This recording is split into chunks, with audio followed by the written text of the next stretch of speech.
Imam Ibn al-Qayyim al-Jawziyah has said this, that the soul now will travel, and it will be in different souls have different stations. If it's a bad soul, then its soul will go to Sijjin, a place called Sijjin, a lowly place where all these souls are being punished. Or it will stay in the grave, it depends on Allah. But it will not leave this world.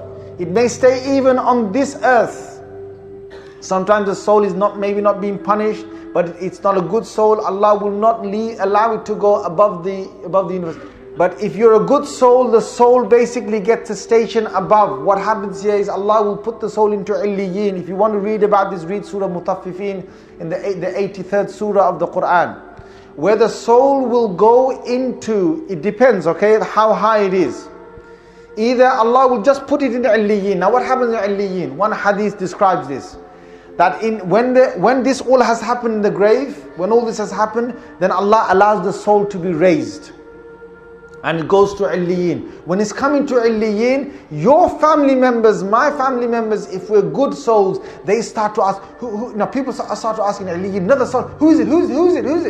And the name says, so-and-so, the son of so-and-so. Your father, your grandfather, your great-grandfather, whoever they are, your great-grandmother, whoever they are, they will basically come to the front of the doors of Illiyin. They will open their arms to receive you, La ilaha illallah.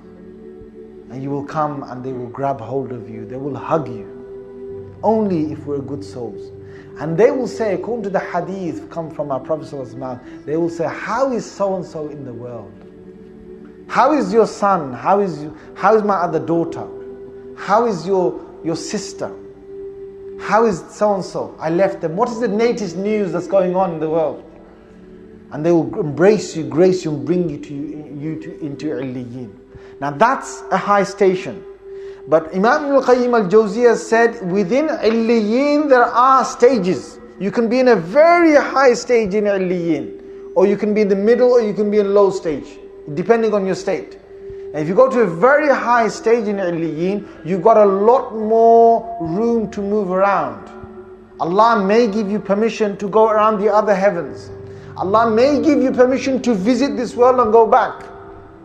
Especially the shaheed. In a Sahih hadith of Muslim, the one who is a shaheed, Allah will put their soul into a green bird.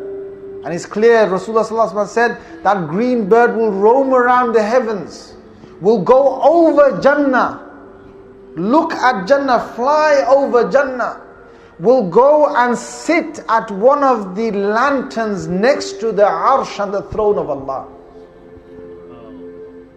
That's the width Allah has given to the shaheed. So this bird is basically roaming around over Jannah, in the heavens and so on. There's a station above this. Imam Ibn al-Qayyim al-Jawziyah says, and this is all from ahadith. He says that's the station of the Anbiya, station of the prophets. And he gives the dalil. The dalil is very clear.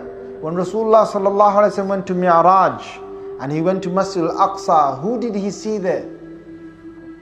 The prophets.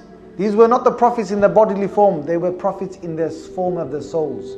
When it's Sahih hadith of Muslim, Prophet ﷺ was passing over the grave of Musa alayhi, and he saw Musa alayhi praying in his grave. Another Sahih hadith, Rasulullah ﷺ, according to Muslim, he was on the 6th heaven, he saw Musa alayhi. Musa alayhi was the one who told him that go back and ask your Lord to take these 50 salahs down until he became 5 salahs. Yes or no? How did he see Musa alayhi in his grave? He saw Musa alayhi in Masjid al-Aqsa, and he saw Musa alayhi up in the 6th heaven in the same night. These are all Sahih narrations. How? This is the extent of the Anbiya. The Anbiya have got the greatest traveling that they can do. In fact, if they want to remain in the graves, they remain in the graves. If they want to go to some heaven, they can go to some heaven. If they want to go to the highest of abode, they can go to the highest of abode. This is the soul of the Anbiya.